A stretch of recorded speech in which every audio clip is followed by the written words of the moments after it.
Hello friends, welcome to rising scholars tutorial.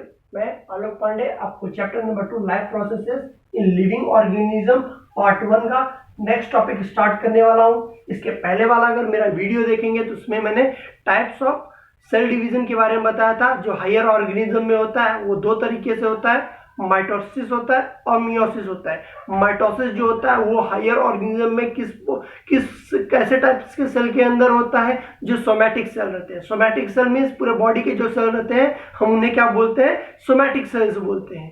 Okay, तो somatic cells के अंदर होता है और स्टेम सेल्स और सोमैटिक सेल्स दोनों के अंदर माइटोसिस डिवीजन होता है। लेकिन हमारे मियोसिस जो है, जो कि आज का हमारा टॉपिक है, उसके अंदर क्या होता है, इसके अंदर माइटोटिक डिवीजन होता है। ओके, ये माइटोटिक डिवीजन कैसे टाइप के सेल के अंदर होता है, जर्म सेल्स के, मींस जो यंग वन प्रोड्यूस होने के लिए जो सेल इन्वॉल्व होता है वैसे सेल्स क्या होते हैं, उनके अंदर मियोसिस प्रोसेस होता है। ओके, इसके अंदर भी दो बार होता है, प्रोफेज 1, मेटाफेज 1, टेलोफेज 1, ये सारे दो बार होता है। ओके, हर एक प्रोसेस दो बार होता है। तो प्रोफेज जो 1 है वो हमारा क्या होता है, प्रोसेस 1 से लेके टोटल 5 स्टेप्स आपको जो यहाँ पे दिख रहे हैं, ये सारे के सारे प्रोफेस 1 के अंदर इंक्लूड किया जाता है। ओके, तो आपको ये भी पता है जो सोमैटिक सेल्स के अंदर होता है अलग क्यों होता है, जर्म सेल में अलग क्यों होता है, क्योंकि सोमैटिक सेल क्या काम करता है, डिप्लॉइड सेल बनाता है। लेकिन हमारा जो जर्म सेल बनाता है वो क्या बनाता है, हैप्लॉइड। डिप्लॉइड मतलब क्या होता है, जिसके पास 2n नंबर का क्रोमोसोम रहता है, लेकिन जिसके अंदर हैप्लॉइड रहता है उसके n नंबर का क्रोमोसोम रहता है। n मेल का n फीमेल का दोनों कंबाइन होके जाइगोट बनता है, और जिसे हम लोग क्या बोलते, यंग वन फॉर्मेशन होने के लिए, ठीक है, तो हमारा क्या होता है, उन दोनों का जाइगोट फॉर्मेशन हो जाएगा। तो मींस क्या हो गया, फर्टिलाइजेशन हो गया है, तो जिससे यंग वन डेवलप होता है। तो ये प्रोसेसेस करने के लिए हमारा मियोसिस होना जरूरी है। और मियोसिस दो स्टेजेस में डिवाइडेड किया है।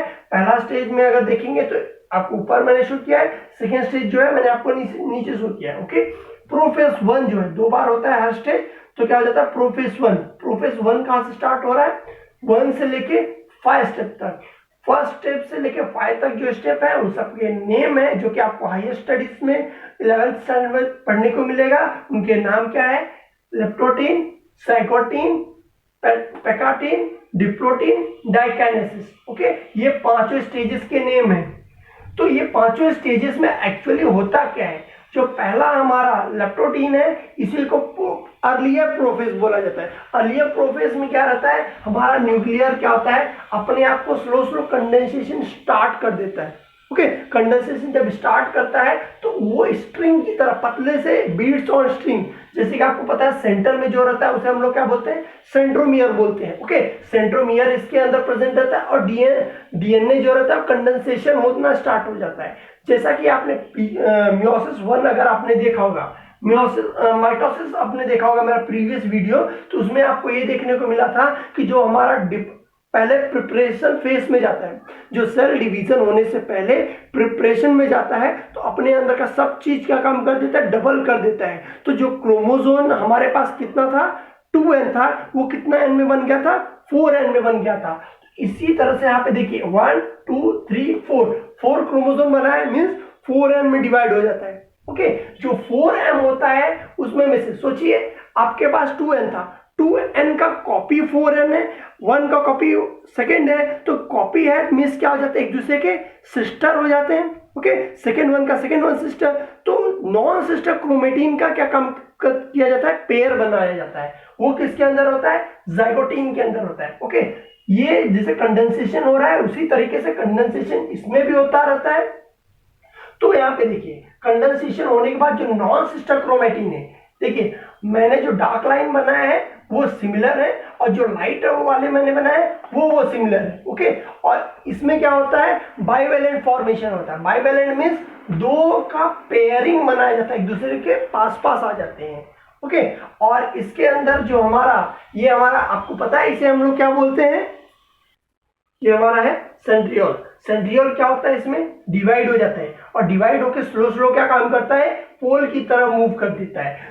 अर्लियर के बाद जो हमारा स्टार्ट होता है जाइगोटीन स्टेज में क्या होता है, स्लो स्लो स्लो स्लो इसका क्या हो जाता है, जो इसके न्यूक्लियर मेम्ब्रेन होते हैं वो गायब होना स्टार्ट कर देते हैं। ओके, जैसे ही प्रोफेज कंप्लीट होता है तब तक क्या हो जाते हैं, वो गायब हो जाते हैं। तो नेक्स्ट स्टेज में आपको क्या दिख रहा है, क्रॉसिंग ओवर दिख रहा है। मींस यहाँ पे देखिए नॉन सिस्टर क्रोमेटिन, ये क्या हो गया, क्रोमेटिन क्रोमोसोम, और ये सेकेंड, ये दोनों क्या काम करते थे, एक दूसरे से इस तरह से ओवरलैप, एक दूसरे के बगल बगल में रहते थे, तो क्या काम किए, क्रॉस कर जाते हैं, एक दूसरे से अटैच हो जाते हैं। ओके, तो यहाँ पे जब इस अटैचमेंट हो जाता है यहाँ पे इन दोनों के बीच में, नॉन सिस्टर क्रोमेटिन के बीच में, ओके, तो नॉन सिस्टर जो अलग अलग कलर के मैंने एक डार्क और एक लाइट बनाया है, तो डार्क वाले और लाइट वाले के बीच में क्या होता है, क्रॉसिंग ओवर होता है। ओके, तो यहाँ पे आपने देखा है। ओके, ये कौन सा है, पैकेटिन स्टेज है। ओके, पैकेटिन के बाद हमारा कौन सा आता है, डिप्लोटीन आता है। डिप्लोटीन में क्या होता है कि हमारा जो सेंट्रियोल है वो क्या काम करते हैं, दोनों के दोनों पोल पे पहुंच जाते हैं, और हमारे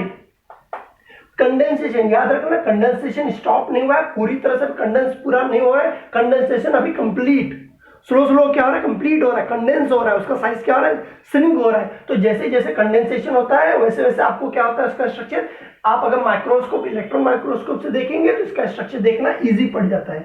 ओके, तो उसके अंदर देखने को मिल जाएगा। तो स्लो स्लो आपको यहाँ पे देखिए पोल हो जाता है, तो न्यूक्लियस जब पोल पे पहुंच जाता है, फिर नेक्स्ट स्टेज जो फिफ्थ स्टेज में रहता है, उस स्टेज में क्या हो जाता है, हमारा न्यूक्लियस जैसे गायब हो रहा था, फिफ्थ स्टेज, प्रोफेज 1 के फिफ्थ स्टेज में न्यूक्लियर मेम्ब्रेन जो रहता है, आपको यहाँ पे जो दिख रहा है, ये क्या हो जाता है, फुल्ली डिसअपियर हो जाता है। ओके, ये फुल्ली तरह से, पूरी तरह से जैसे डिसअपियर हो रहा था, फुल्ली डिसअपियर फिफ्थ स्टेज में हो जाता है। सेंट्रोमियर पहले से ही क्या हो गया था, पोल पे पहुंच गया था। ओके, जब हमारा फिफ्थ स्टेज कंप्लीट हो जाता है तो अब प्रोफेज 1 कंप्लीट हो गया। प्रोफेज के बाद कौन सा फेज आता है, मेटाफेज आता है। मेटाफेज आपको पता ही होगा कि हमारे जो क्रोमोसोम्स जो बने रहते हैं वो क्या होते हैं, अलाइंड हो जाते हैं। ओके, सेंटर में अलाइंड होते हैं। तो ये देखिए, ये यहां से लेके यहां तक जो हमारा ये पूरा का पूरा था, प्रोफेज था। ये हमारा जो सेकेंड, मैंने यहाँ पे डायग्राम आपको दिख रहा है ये वाला, ये हमारा क्या है, मेटाफेज है। ओके, मेटाफेज 1, इसमें क्या हो गया, जो क्रोमोसोम यहाँ पे बना है वही चीज क्या हो गया, सेंटर में एक लाइन में अलाइनमेंट हो गया है।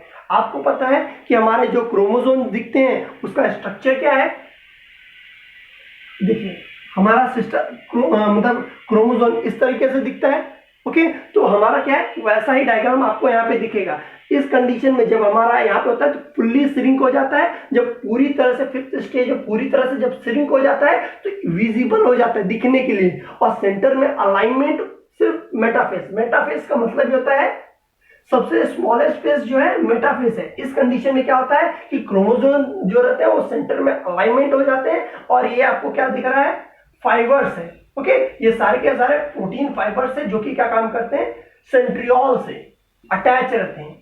ओके, सेंट्रियोल से होते हुए इसका अटैचमेंट रहता है। जो सेंट्रियोल है सेंट्रोमर से क्या काम करता है, अटैच हो जाता है। ओके, सेंट्रियोल सेंट्रोमर से यहाँ पे जो सेंटर में आपका बीट्स की तरह, सर्कल की तरह दिखता है, उससे अटैचमेंट हो जाता है। और इसका मेटाफेज में क्या काम किया जाता है, सेंटर में रहता है। बस ये हमारा मेटाफेज कंप्लीट हो गया। अब मेटाफेज के बाद क्या आता है, एनाफेज में आता है। एनाफेज में जब इन दोनों का अटैचमेंट हो गया तो क्या काम करते हैं, प्रोटीन जो है इसे इसके खींचने का काम करते हैं। ओके, और जो ये पॉइंट का खींचते समय जहाँ पे ये क्रॉस है, इस क्रॉसिंग पॉइंट को क्या बोला जाता है, ये हमारा क्या है, काइजमाटा है। काइजमाटा क्या होता है, जो हमारा क्रॉसिंग ओवर होता है, जहाँ पे क्रॉसिंग ओवर होता है उसे हम लोग क्या बोलते हैं, काइजमाटा बोलते हैं, जो कि यहाँ पे देखा है। तो हमारा जो प्रोफेज 1 है उसमें क्या होता है, जब हमारा ये हमारा क्या है, सेंट्रोमर है। ओके, सेंट्रोमर, तो सेंट्रोमर जो हमारा सेंटर में यहाँ की तरफ रहता है, जो कि अटैचमेंट है, सर्कुलर बीट्स की तरह आपको दिख रहा है। ये दोनों को जो आपको फाइबर्स दिख रहा है, प्रोटीन है फाइबर, ये क्या काम करता है, इसे खींचता है अपनी तरफ। जैसे खींचता है तो क्या हो जाता है, ये सेपरेट हो जाते हैं एक दूसरे से। ऊपर वाला ऊपर चला जाता है, नीचे वाला नीचे चला जाता है। जब इस तरह से क्रॉसिंग होता है तो ये आर पार हो जाता है, मीन्स इसका जो रिमेनिंग पार्ट है इसके अंदर चला जाता है, और इसका जो रहता है वो इसके अंदर सेपरेट हो जाता है। क्योंकि हमारा जो सेपरेशन होगा, क्रॉसिंग ओवर होगा, तभी क्या होता है, न्यू जीन बनेगा, और न्यू जीन बनेगा तो एवोल्यूशन इसी की वजह से होता है। ओके, क्रॉसिंग ओवर की वजह से जो चिल्ड्रंस होते हैं उनके अंदर वेरिएशन आता है। जेनेटिक वेरिएशन क्रिएट किसकी वजह से होता है, मियोसिस की वजह से ही होता है। ओके, तो यहाँ पे हो गया एनाफेज। एनाफेज में जब ये अंदर की तरफ जाता है, जब पहुंच जाता है तो न्यूक्लियस क्या होता है, यहाँ पे फॉर्मेशन स्टार्ट हो जाता है। तो न्यूक्लियर फॉर्मेशन स्टार्ट हो जाता है तो हमारा क्या हो गया, ये हमारा साइटोकाइनेसिस होता है। जब साइटोकाइनेसिस होगा तो उसके बाद सेल अपने आप डिवीजन हो जाएगा। ओके, सेल डिवीजन कितना बना, 2 सेल बना। Means prophase the first stage complete होते ही मान एक सेल से 1 सेल से कितना बना, टोटल 2 सेल बना हुआ है। अभी 4 सेल बनाने हुआ है। हैप्लॉइड में जो कि हमारा सोमैटिक सेल, जो सोमैटिक सेल्स में होता है उसमें एक सेल से 2 सेल्स बनता है, वो माइटोटिक डिवीजन होता है। लेकिन मियोसिस डिवीजन में क्या होता है, एक सेल से 4 सेल बनते हैं, और ये किसमें होता है, जर्म सेल्स के अंदर होता है। ओके, तो यहाँ पे देखिए प्रोफेज 2 पे, प्रोफेज 2 जो रहता है इसकी तरह नहीं होता, सिमिलर। अगर आपने माइटोसिस पढ़ा है, अगर माइटोसिस समझा है तो आपके लिए प्रोफेज 2 जो है, ओके, तो ये हमारा जो सेकेंड स्टेज है, इसे समझना आपको डिफिकल्ट नहीं पड़ेगा, इजी पड़ जाएगा। ओके, तो सेकेंड स्टेज में क्या होता है, प्रोफेज 1 में, प्रोफेज 1 में हमारा क्या होता है, जो सेंट्रोमियर, ओके, क्या है, सेंट्रियोल सेल्स। ओके, जो सेंट्रियोल आपको यहाँ पे जो दिख रहा है, ये सेंट्रियोल जो है ये आपको क्या होता जाएगा, डिवाइड होता हुआ दिखाई देगा। 1 से 2 बन जाता है, और 2 डिवाइड होने के बाद क्या काम करते हैं, ये पोल की तरफ मूव करता है। ओके, जब ये पोल की तरफ मूव करता है, और इसी तरह से ये कितने थे, 2 सेल्स थे, तो दोनों के दोनों सेल्स, यही जो 2 सेल है, दोनों के दोनों क्या काम करेंगे, इनके सेंट्रियोल्स जो है वो डिवाइड दोनों के हो जाएंगे, और दोनों के पोल के पास जाएंगे, न्यूक्लियस डिसअपियर होता जाएगा, और हमारा जो ये क्रोमोसोम देख रहे हैं, ओके, न्यूक्लियस डिसअपियर हो जाएगा, क्रोमोसोम का स्लो स्लो अरेंजमेंट होता जाएगा। तो प्रोफेज 2 इसी तरीके से होता है। प्रोफेज के बाद मेटाफेज आ जाता है, जो आपका क्रोमोसोम है वो क्या हो जाता है, सेंटर में अलाइनमेंट हो जाता है। ये फर्स्ट सेल का है, ये सेकंड सेल का है। ओके, सेंटर में अलाइनमेंट इसे दिखाया गया है। मींस 2 सेल, ये 2 सेल, ओके, यही 2 सेल क्या हुआ है, उन दोनों का फिर से फर्दर डिवीजन हो रहा है। ओके, तो ये क्या हो गया, मेटाफेज। मेटाफेज का काम होता है सिर्फ सेंटर में लाना एकदम। ओके, सेंटर में जब अलाइनमेंट हो जाता है, उसके बाद एक सेल, यहाँ पे आपको इस लाइन में जो दिख रहा है, ये एक सेल से क्या होता है, 2 सेल डिवीजन होता है। मींस ये जो आपको यहाँ पे दिख रहा है, ये क्या है, सेंट्रियोल है। सेंट्रियोल में फाइबर अटैचमेंट है। फाइबर क्या काम करता है, इसे पुल अप करता है, अपनी तरफ खींचता है, तो एक पोल की तरफ जाएगा, दूसरे साइड का दूसरी पोल की तरफ जाएगा। ओके, मियोसिस की तरह ही है। ओके, मियोसिस नहीं, माइटोसिस की तरह ही है। तो ये क्या हो जाएगा, इधर चला जाएगा, और नीचे के जो आपके क्रोमोसोम रहेंगे वो इसकी तरफ पुल हो जाएंगे। ओके, तो सिमिलरली ये एक सेल का हुआ, इसी तरह से सेकेंड सेल का यहाँ पे शो किया गया है। मीन्स एक सेल से 2 सेल बन रहा है, और इस तरह से एक सेल से 2 सेल बन रहा है। ओके, 2 + 2 हो जाएगा, तो टोटल आपको टेलोफेज में क्या हो जाता है, पूरी तरह से डिवाइड हो जाने के बाद टेलोफेज में हमारा न्यूक्लियर अपीयरेंस स्टार्ट हो जाता है। जो हमारे कॉइल जो रहते हैं, जो न्यूक्लियस रहते हैं, वो क्या हो जाते हैं, अपीयर हो जाते हैं। सेंट्रियोल आपको एक देखने को मिलता है। फिर उसके अलावा क्या क्या होता है इसके अंदर, सारे इस टेलोमर कंप्लीट होने के बाद साइटोकाइनेसिस होगा। साइटोकाइनेसिस होने के बाद एक सेल से कितना सेल बन जाएगा, 4 सेल बन जाएगा। ओके, 1 2 3 4, टोटल 4 सेल्स आपको देखने को मिल रहे हैं। ऐसा किसके अंदर होता है, जर्म सेल्स के अंदर होता है। ओके, तो आपका कैसा था, यहाँ पे था डिप्लॉइड। ओके, डिप्लॉइड के बाद कहाँ पे, यहाँ पे आपको कैसा दिख रहा है, हैप्लॉइड दिख रहा है। ओके, तो यहाँ पे हैप्लॉइड बन गया। डिप्लॉइड से हैप्लॉइड बनाने का काम ही किसके अंदर होता है, मियोसिस के अंदर होता है। तो ये हमारा स्टेप कंप्लीट हो गया। अब जो प्रैक्टिकल आपको टेक्स्ट बुक में बताया गया है उसे मैं आपको एक्सप्लेन करता हूँ। ओके, तो प्रैक्टिकल में ये बताया गया है कि आपको क्या काम करना है, एक ग्लास लेना है, ट्रांसपेरेंट ग्लास ले लीजिए, उसमें पानी फिल कर दीजिए, ज़्यादा मत फिल कीजिए। उसके अंदर ओनियन आप मीडियम साइज़ का, ज़्यादा बड़ा नहीं ज़्यादा छोटा ही नहीं, मीडियम साइज, जिसके ऊपर वो फिट बैठ सके। फिट हो जाने के बाद जिसका रूट रहेगा, जो उसके नीचे का आपको हेयरी आपको दिखता है, एडवेंटिशियस जो रूट रहते हैं, जो हेयरी लाइक रहते हैं, उसको पानी में डिप ऐसा रहना चाहिए कि पानी से कॉन्टैक्ट उसका रहे। तो उसका स्लो क्या हो जाता है, 5 to 6 डेज अगर आप वेट करेंगे तो उसका ग्रोथ इंक्रीज हो जाता है। उसका ग्रोथ इंक्रीज होने के बाद उसका इनलार्ज हो जाता है, और जो इनलार्ज आपको व्हाइटिश कलर का उसको जो रूट दिखेगा, उसको क्या काम करना है, उसे कट करना है। ओके, कट करने के बाद आप क्या काम करेंगे, स्लाइड पे रखेंगे, और स्लाइड के आप चेक करेंगे तो आपको उसके अंदर मियोसिस माइटोसिस होते हुए दिखेगा। क्यों ऐसा हो रहा है, क्योंकि सेल डिवीजन हो रहा है। ओके, क्योंकि रूट का क्या होता है, ग्रोथ हो रहा है। रूट का ग्रोथ होने के लिए क्या चाहिए, सेल डिवीजन। जैसे कि हमारा बॉडी इनिशियल कंडीशन में क्या था, छोटा था।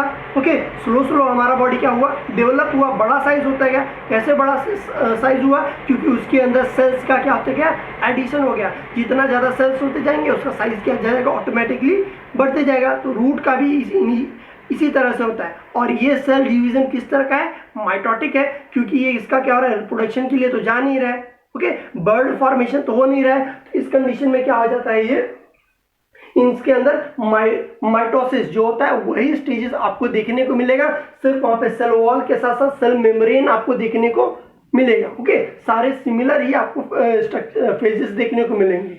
और इसके अंदर जब भी साइटोकाइनेसिस होता है तो इसके अंदर स्लिट फॉर्मेशन होता है, ओके, नॉचिंग नहीं होता है, क्योंकि ये किसके अंदर आता है, ये प्लांट्स के अंदर आ जाता है, ओके।